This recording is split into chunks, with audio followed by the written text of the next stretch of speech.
So we've just got 1 week left until the Strom Cup. It's one of the biggest events on the Strongman, Strongwoman calendar this year. So it's going to be an epic, epic competition. So today we're going to take a look at each of the competitors, see what they've done in the last couple of years, see where they actually are in the sport, and hopefully do a prediction at the end, see what I think will happen. But before we get into the lineup, we have had a couple of withdrawals. Now, the first one being Cillian Groom.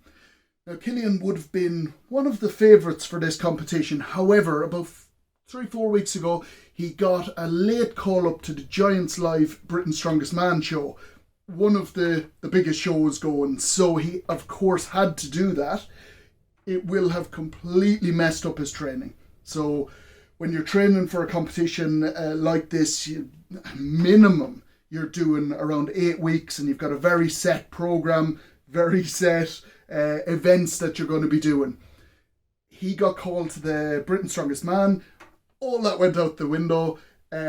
So it's not a surprise that he's had to pull out of this one. He could still compete, but he wouldn't be at the level that I'm sure he would want himself to be at. Keeping in mind also that he will be going for Ireland's Strongest Man. He's got UK's Strongest Man coming up very soon as well.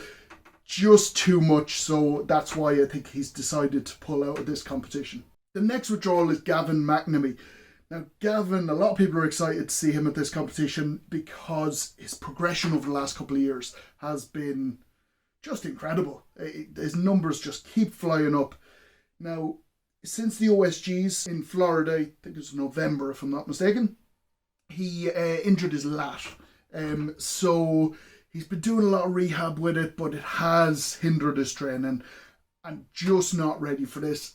Probably the right decision because there's a lot of events here that if he went in with even a slight tear in his lat, it could make it an awful lot worse. But Gavin is definitely one to look for the future, considering he's going up in competitions like this, where it's an open competition.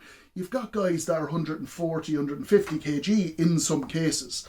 Gavin, a lot of the time, is training at under 90 kg.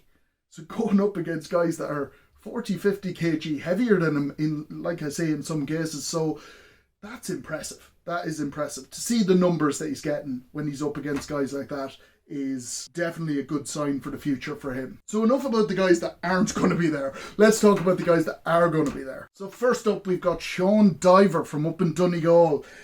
So winner of Ireland's Strongest Man 2022, and he won it well. But he also had a very, very busy year other than that. Came second in Britain's Strongest Man in the under 105 category. World's Ultimate Strongman, he came fourth. So he's always on the podium or very, very close. Now, from looking at Sean's training videos, he's definitely hungry. He's up for this competition and his training has been going well. The one thing that may be a drawback for him is he is carrying an injury. He did crack a rib over at the OSGs and he's been struggling with a little bit of shoulder injury because of that. So whether that will affect him on the day, I don't know. From looking at his training, I don't think it will. He's looking strong, he's looking solid, and the events are ones that are fairly suitable for him. He won't feel uncomfortable with any of these events. Now, one thing to keep in mind with Sean as well is he's one of the lighter competitors that you will see. He's under 105, which body weight is a weird one. It's a drawback in some places, or a lower body weight. It's a drawback in some places, and then it's an advantage in others. It's like anything. Benefit with it is obviously on the moving events, you can be a little bit quicker. The bigger you are, usually the slower you're going to be. There are exceptions, but the slower you're going to be. Whereas if you're a little bit lighter, you can be a little bit more nimble or a little bit faster. Next up, we've got Matthew McKeegan from up in Derry. Now, a lot of people know Matthew. He's at top level strongman here in Ireland and competing around the world and doing very, very well. Winner of Britain's Strongest Man in the under 105 category in 2021 and 2022. Clash of the Coast in 2022, he came second in the under 105 category, and again, that was a tough competition. A lot of big world competitors at that, so that was an incredible result, and came second in Ireland's Strongest Man in 2020. Now, one of the events coming up at the Strom Cup is a bit of a speciality of Matthew's, which is the max deadlift. He previously held the world record for the under 105 deadlift, so he's got a really high level on this. His max at the moment is 413 kg, which is one of the highest out of all of the competitors going to this. Again, you never know though. What's on paper and what will happen on the day, completely different. So 413 could do that one day, might not be able to do it the next. So you can't discount some of the other competitors on beating Matthew on the deadlift, but it's definitely one of his strengths. Again, going to his overhead press, 165, really top level. And again, overhead is one of his specialities with dumbbell especially. He does hold the British record for the under 105 with the monster dumbbell. Now, the one thing that he is struggling from at the moment is a little bit of a patella injury. It seems to crop back up every now and then from... I think with the events that I'm looking at there at this competition, I think he should be okay. I don't think it'll give him a problem. So after that, we've got Jack Harkin from down in Longford, Mr. Cerberus himself. I don't think I've met Jack yet where he hasn't been covered head to toe in Cerberus gear. But it seems to be working for him because Republic of Ireland Strongest Man 2021. The same year he came fourth in Ireland's Strongest Man. So in 2022, luck wasn't really on Jack's side. He went to Ireland's Strongest Man, was looking very, very solid for it. Unfortunately, had to withdraw after a block dropped on his head. Now, anybody else, a block dropping on your head would probably do you a lot of damage. Jack probably did more damage to the stone than it did to him, but doctors said concussion, so of course had to withdraw. Also attempted the Irish stone record, which was sitting at 205 kg. I was there on the day. I was up in Derry at Matthew McKeegan's gym. All set, and I know there was a lot of prep, and he was training for a while, making sure that he'd get it. And he was very, very confident. He'd done it in training, as far as I know. And unfortunately, the stone that turned up on the day from the supplier wasn't the correct weight. So he wasn't able to actually do it. I know that was a huge disappointment for him because there was a big build-up for that. So 2022 just didn't go his way. So it just didn't go well for him, but it was out of his hands. It wasn't because of training strength, anything like that. He's still young, 27 years old. So he's coming into his prime in Strongman. So I don't think he'll be worried or concerned that last year didn't go exactly to plan. I think he'll be looking forward for this year. Got some big numbers on the lifts, like the deadlifts, 380 kg. His overhead pressing, which is very impressive, 165 kg. He is definitely going to be up there challenging. James Morley from down in Cork, very, very strong 2022.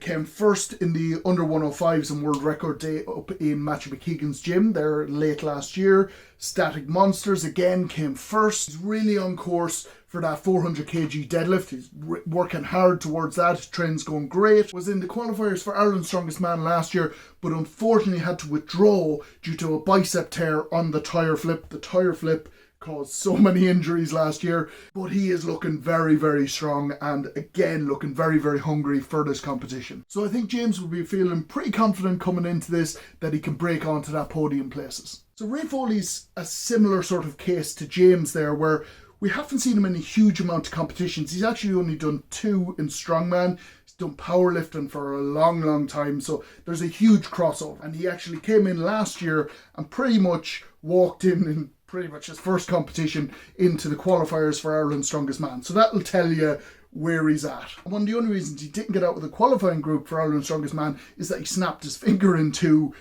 during the tire flip. So that would definitely stop most of us. Now, he's trained by Pau Dwyer, so definitely his training's up there at the best training you can get. His deadlift is 360, his overhead press 135. So you'll start to see that most of the guys that I've been mentioning, they're all very similar sort of numbers on the deadlift and the overhead press, which is brilliant for a competition like this because everyone's going to be in the same sort of area. There's not really going to be a couple that are firing off ahead. I think everyone's in with a shout at this comp. Next up, we've got Blaine Donovan from Kilkenny. again powerlifting for a long time and has made the switch over to doing strongman now. Went to Ireland's Strongest Man in 2021, came 7th, which is an incredible achievement, and I do believe we'll see him back at Ireland's Strongest Man this year, and I do think, judging by how he's progressing, I think we'll see him further up in the placings this year. Now, Blaine's biggest strength and advantage is in the moving event. Some of his static moves still working on, he'll say it himself, still has a bit to go on them, but he is very good functional strength. So I do believe in the likes of the farmer's walk, shield carry, and even the sandbag to shoulder. I think those moves he will be very quick on. So as long as he can minimise whatever reduction in points he gets from, say, the deadlift and the log press, because they'll be his weaker moves, I think if he minimises the losses there, he will gain a lot of points back on those moving events. Next up, we've got one of the newer additions to Strongman here in Ireland, which is Rory O'Hagan from up in Derry. Just 22 years old, trained by Paul Smith. Big future ahead for this guy. Started Strongman in 2022, so just last year he started Strongman. Around 6 months later, he won Ireland's Strongest Novice. So to be able to do that, that's an incredible achievement. He also went over to Clash in the UK and did the under 105s and won that as well.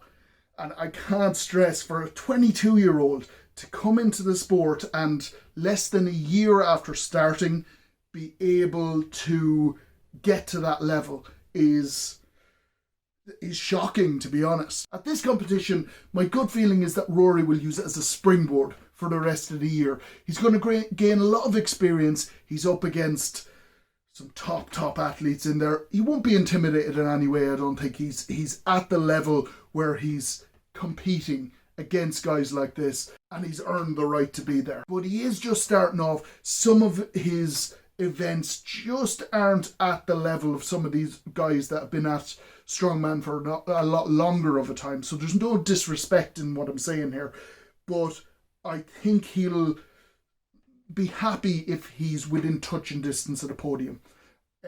My gut feeling is that he won't expect to be on the podium, especially considering who he's up against.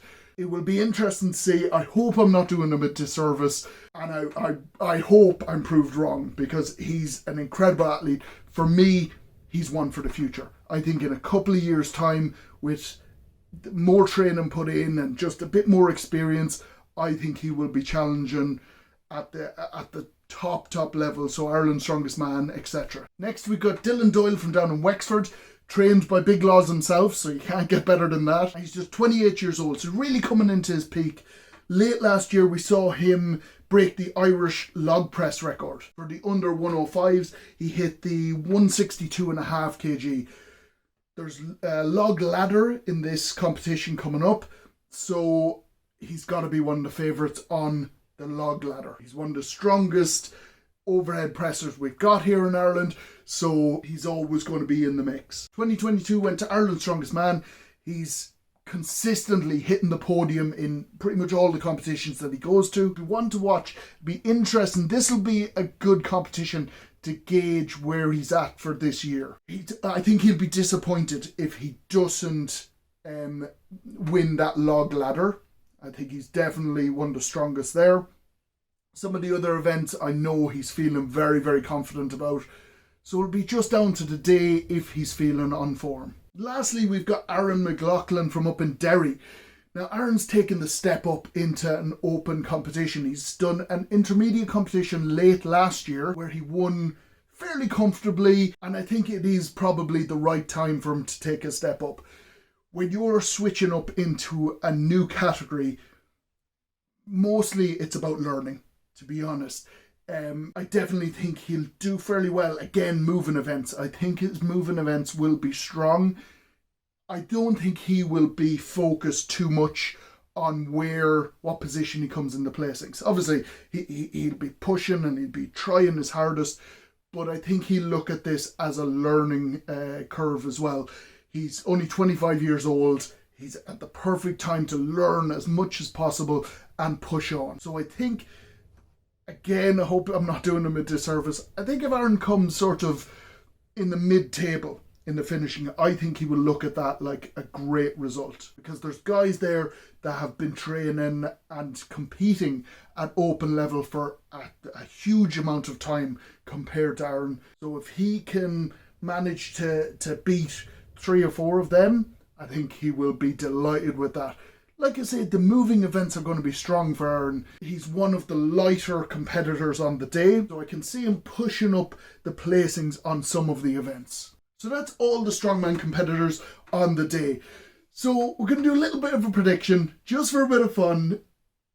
I hope nobody takes offence from my prediction, but it's based just on training, on the injuries that people are going to have to work around, and the events that are there on the day. And of course, my gut feeling, which is probably wrong. But anyway, in third place, we're going to go for Sean Diver. Now, Sean had an incredible 2022. I just feel that the injury is going to hamper him a little bit. I hope he proves me wrong on the day, but I do feel like it might just hold him back just that little bit, enough for the other lads to overtake him. In second place, I'm going to put Jack Harkin in there. Jack's looking very, very strong. He's a lot of motivation, I think, from the unlucky last year that he had. Not when I say unlucky, I think just certain things didn't go his way, and I think he's going to use 2023 to do everything that he wants to do this year and what he didn't get to do last year. So I'm putting him in second. I think he's going to have a very, very strong competition. Then in first place, I'm going to put Matthew McKeegan. I think, again, his training's looking very, very good. I think he probably will win the deadlift. I would be surprised if he doesn't win that event. And being the first event, I think that'll give him a springboard for the rest of the competition. I know his overhead is incredibly strong as well. Matthew doesn't have a lot of weak events. So I think consistently, if he can win the deadlift and possibly the log ladder, I think even if he's coming second or third in some of the other events, or even further down the field, he should still have enough points to creep into that first place. So that's my top 3 prediction. I could be completely wrong. What do you guys think? Tell me your first, second and third, those podium places. Who do you think's going to come in? Who do you think's going to win the competition? Keep in mind that it will be live streamed free of charge on the YouTube channel. I'll put the link to the live stream in the description below. Make sure, click the subscribe button, click the bell as well. That will give you a notification of when the video is coming online. Next video up will be tomorrow, and it will be for the female competitors at the Strom Cup. So don't miss out on that. That's going to be a great video as well. Thanks for watching, and I'll see you in the next one.